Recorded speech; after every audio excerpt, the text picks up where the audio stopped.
Hello दोस्तों, मैं सुमन जी के गीत 01 में आप सभी का स्वागत करती हूँ। दोस्तों, अपने इस यूट्यूब चैनल पे सुंदर सा उठान गीत लेके आई हूँ। अगर आप लोग को मेरा ये वीडियो अच्छा लगे तो मेरे वीडियो को लाइक करो, चैनल को सब्सक्राइब करो, कमेंट में बताइए कि मेरा उठान गीत कैसे लगा। धन्यवाद।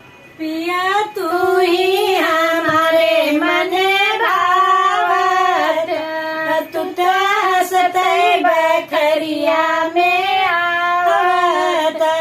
पिया तू ही हमारे मन भावत, तू तो हंसते बखरिया में आवत। तोरी मम्मी मने नहीं भावे पिया, वो तो देवता मानाई नेग मांगे पिया।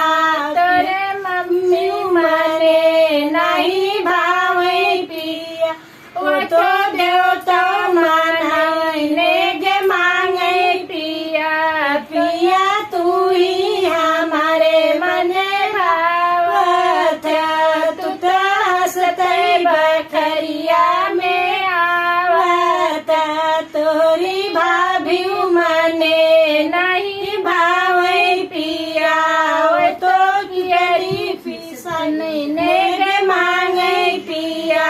तोरे भाभी मने नहीं भावे पिया, वो तो पिपली पिसाई नेग मांगे पिया।